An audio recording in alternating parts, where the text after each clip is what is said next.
d'Ivoire, inondation à Agnaman, plusieurs maisons se retrouvent sous terre. On dénote 13 morts pour l'instant. De fortes pluies à Abidjan, les inondations et plusieurs dégâts causés par les précipitations. À Yopougon, une partie de la voie a cédé au toit rouge. Au quartier Mokéville de Grand Bassam, les problèmes d'assainissement demeurent. Les inondations causées par les pluies mettent les problèmes à nu. La saison de pluie et son cortège de dégâts. Au carrefour Akwaba, les inondations ont perturbé la circulation. Bonsoir à tous, nous revoilà pour le récap de la semaine. Ce soir, nous ferons le récapitulatif de l'actualité qui touche les consommateurs en Côte d'Ivoire. Nous sommes allés au Kaolin, dans la commune d'Adjamé. C'est un vaste marché de tissus très fréquenté par les consommateurs.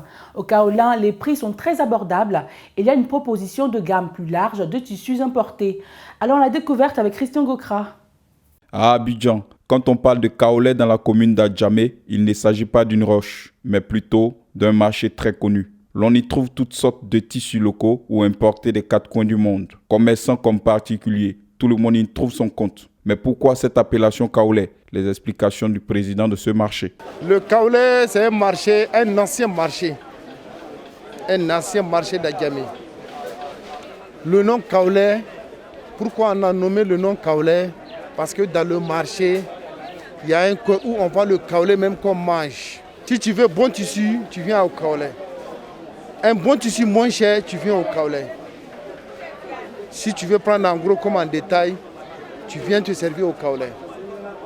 Nous, on a tous les prix. Selon les consommateurs, le marché kaolin est un endroit où l'on trouve des articles de bonne qualité à de meilleurs prix, contrairement aux autres communes où il est parfois difficile d'avoir une variété de choix. Comme souvent, il y a des tissus que nous on cherche en gagne, pas quand on arrive ici à Kaolin, on gagne.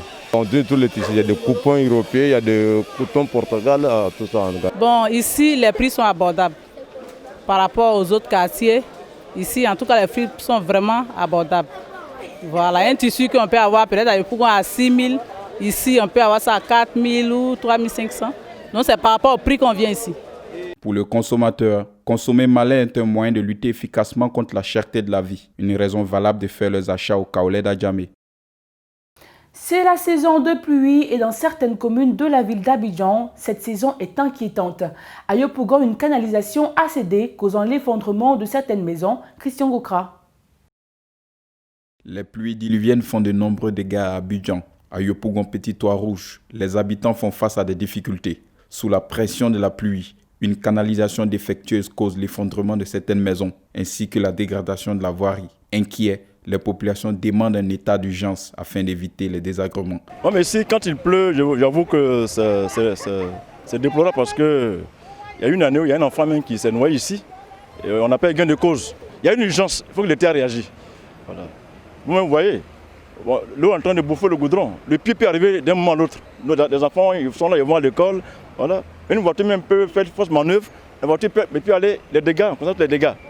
Certains commerçants de la zone décident de délocaliser leur commerce vers d'autres sites pour plus de sécurité. C'est le cas de ce bijoutier. Le tout n'était pas grand comme cela. Aujourd'hui, c'est devenu plus grave. Voilà. Donc vous-même, vous constatez derrière moi, je viens de déplacer mon hangar pour moi-même, pour ma sécurité. Suite à ces dégâts, l'État ne cesse d'appeler les populations à la prudence et à la vigilance. Parlons des dosseurs de Nama, c'est comme cela qu'on les appelle en Côte d'Ivoire. Ce sont de jeunes hommes qui font la garde des véhicules qui stationnent dans les parkings. Christian Gokra les a suivis, suivant ce reportage. Révélés dans les années 90 dans la commune du Plateau, les dosseurs de Nama sont des individus qui suivaient les véhicules dans les parkings à ciel ouvert en échange de pièces de monnaie. Progressivement, ce métier s'est étendu à tout le pays. Les pratiquants qui aspirent à des lendemains meilleurs demandent un peu d'indulgence à la société qui les rejette. Pour le moment, il me débrouille et les Nama. Ça consiste à pouvoir garer les véhicules, pour pouvoir surveiller les véhicules, pour ne pas qu'il y ait les cas de vol, pour pouvoir bien les stationner aussi. Le mot que je peux dire à tous les parents, qu'il ne faut pas qu'ils vont nous juger avec notre apparence, qui nous encouragent afin de quitter dans ce travail voilà, qui n'est pas facile. Il est reproché au diocèse de Nama des attitudes discourtoises et pourtant il bénéficie du soutien de certaines personnes. Au plateau, garer, vraiment c'est difficile. Si tu te trouves dans une situation compliquée, que lui te trouve une place, tu peux lui donner vraiment ce qui est vraiment convenable. Ça, c'est des jeunes qu'il faut encadrer. Créer des parkings privés et puis les organiser. Non seulement ça sera rentable pour la mairie et pour ces jeunes qui se débrouillent pour que ça puisse être un emploi pour eux. Une activité qui pourrait être pourvoyeuse d'emploi pour ces jeunes si les autorités municipales professionnalisent ce secteur. Prisé par les consommateurs de tout âge, le choukouya fait partie des habitudes alimentaires des Ivoiriens. Pourquoi le choukouya a-t-il conquis le cœur des Ivoiriens? Nous en parlons avec Denis Kouman. Le choukouya ou barbecue à l'africaine est méprisé par les consommateurs. Cette viande assaisonnée de poudre ou de pâte épicée se déguste en intimité ou dans les réceptions. Elle est généralement accompagnée de semoule de manioc appelé attiqué ou de pain. C'est quelque chose que j'aime manger. Pourquoi? Parce que faut pas manger la viande fraîche. En tout cas, c'est ce que je sais parce que ça crée beaucoup de maladies. Donc, quand la viande est braisée, je crois que c'est bon. Je sais qu'il y a beaucoup de gens quand même qui mangent la viande braisée, voilà, devant les maquis. Très souvent accusé de ne pas laver la viande avant la cuisson, le constat est tout autre sur le terrain. Il y a aussi la qualité du bois utilisé qui peut être dangereuse pour la santé, des réalités que le consommateur ignore. Oui, avec le feu, je crois que même s'il devrait y avoir des problèmes, le feu sur la viande, normalement tue la plupart des bactéries. Je me dis que voilà, depuis toujours, nos parents, nos mamans utilisent le feu de bois pour la cuisson. Mais ce que vous êtes en train de dire là, je crois que c'est quand même nouveau pour moi. Les autorités compétentes ont donc le devoir de sensibiliser les consommateurs afin de les protéger contre les pratiques douteuses du secteur. Dans la ville d'Abidjan, précisément à Gonzagueville, les habitants du quartier Colonel vivent dans l'eau pendant cette saison. La cause ici n'est pas la pluie, mais une mauvaise construction qui empêche l'évacuation des eaux de pluie. Les images avec Henri Nyamke. C'est le corps meurtri que les résidents du quartier s'interrogent sur leur sort. Selon eux, le bâtiment est construit sur le passage de l'eau. Ce pasteur dont l'église est inondée toute l'année explique. La voie du passage de l'eau a été barrée par certaines personnes qui ont vendu la voie qui servait de passage à l'eau initialement. Et donc, depuis ce temps, l'eau ne fait que inonder parce que l'eau n'a plus de voie pour couler. Et l'eau peut rester pendant au moins 10 mois, voire 11 mois chaque année à cause de ce désagrément. Et en plus de cela, cela nous empêche de faire normalement nos cultes et cela crée aussi des maladies. Il y a les moustiques, on ne peut même pas prier librement. Tout comme leurs parents, les enfants paient un lourd tribut de cette situation.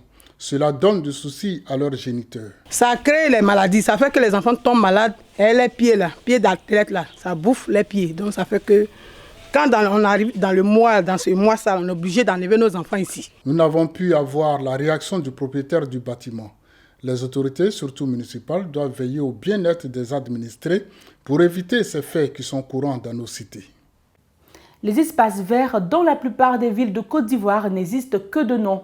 Pourquoi les jardins sont-ils délaissés? Denis Kouman a enquêté sur le sujet. Lieux de repos et de détente, les jardins publics tendent à disparaître de nos jours. Ils ne sont plus la priorité des élus locaux dans bon nombre de quartiers. Et même quand ils existent, l'entretien laisse à désirer. Parfois, les petits commerces s'y installent, provoquant leur dégradation. Ici, c'est le jardin de Biafra. Il n'y a plus d'espace vert. Tous les espaces verts ont été vendus. Fait que non, même le grand terrain de Biafra, juste à côté ici, ils sont fermés pour des travaux. Donc ça fait que non, les jeunes n'ont pas un endroit pour pouvoir se divertir, s'amuser. Donc ça fait que ici, ils sont obligés de jouer au football. Les jardins jouent un rôle et ont des impacts bénéfiques tant sur la santé que sur les individus, l'environnement et l'économie. Son utilité vraiment, il est immense. Il y a d'abord l'embellissement et surtout que nous savons que les arbres et puis les fleurs dégagent de l'oxygène dans la journée. Vraiment, c'est beaucoup bien aussi pour la santé physique. La réalité nous interpelle tous. Les autorités compétentes sont interpellées afin de doter nos communes d'espaces verts pour le bien-être des administrés. 13 corps sans vie retrouvés pour l'instant à Agnaman. La saison de pluie a causé une inondation engloutissant plusieurs maisons sous terre avec leurs occupants. Les images avec Christian Gokra. 11 corps retirés jeudi après-midi. Plusieurs maisons englouties sous la terre avec leurs occupants au Katiran. Toutes les forces de l'ordre étaient mobilisées pour sauver des éventuels rescapés. Les autorités locales entourées du préfet d'Abidjan, le ministre de la Sécurité, ainsi que le premier ministre par intérim se sont rendus sur les lieux.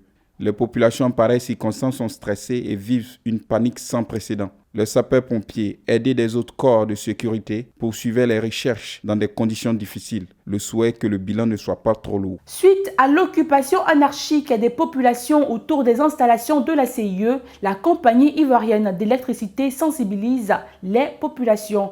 Une caravane de sensibilisation a sillonné ce jeudi les communes d'Abobo, de Yopougon et de Cocody. On fait le tour avec Henri Nyamké. Chaque année, les occupations anarchiques de la CIE par les populations causent en moyenne 5 morts. C'est pour protéger les occupants que cette entreprise d'utilité publique a lancé depuis quelques années cette campagne. On écoute le directeur adjoint de la sécurité au travail de la CIE. Non, la difficulté principale, c'est l'occupation de ces couloirs. Même quand les personnes sont entre guillemets déplacées, quelques années après, ils reviennent. Donc, comme quand on a commencé la tournée, on a commencé sur des endroits où c'est des installations qui venaient de se faire de façon spontanée, mais progressivement, ces installations deviennent des installations pérennes. Les gens sont installés pratiquement sur du long terme. Et quand ils sont installés sur du long terme, malheureusement, ça fait que ça devient une autre vie qui se crée. Donc l'objectif, c'est de faire en sorte que les couloirs soient totalement libérés pour que véritablement on puisse exploiter en toute tranquillité, mais surtout que la population elle-même ne s'expose pas aux risques électriques qui peuvent tuer d'accidents. Et malheureusement, c'est des accidents mortels très graves. Conscients de la situation, les occupants des lieux s'apitoient sur leur sort. C'est très dangereux pour nous, on reconnaît ça. Si tu vois qu'on est encore là, on ne sait pas comment on fait. Si on a une solution, vraiment on peut quitter. Malgré la sensibilisation, d'autres occupants font de la résistance. J'ai déroulé un peu. Donc je suis là ici, ça vaut en 2006. Ils sont passés ici, la dernière fois que j'ai dégagé un peu de choses là. C'est ça que j'ai dégagé. J'ai en train de faire le travail pour dégager en bas de haute là. Ces personnes côtoient la mort au quotidien. Bien souvent, c'est par la force que l'on finit par les déloger pour leur propre sécurité. C'est la fin de ce récap. Il vous a été proposé par l'ensemble de la rédaction. Merci de nous avoir suivis. On se retrouve la semaine prochaine, même jour, même heure, pour une nouvelle édition. D'ici là, portez-vous bien.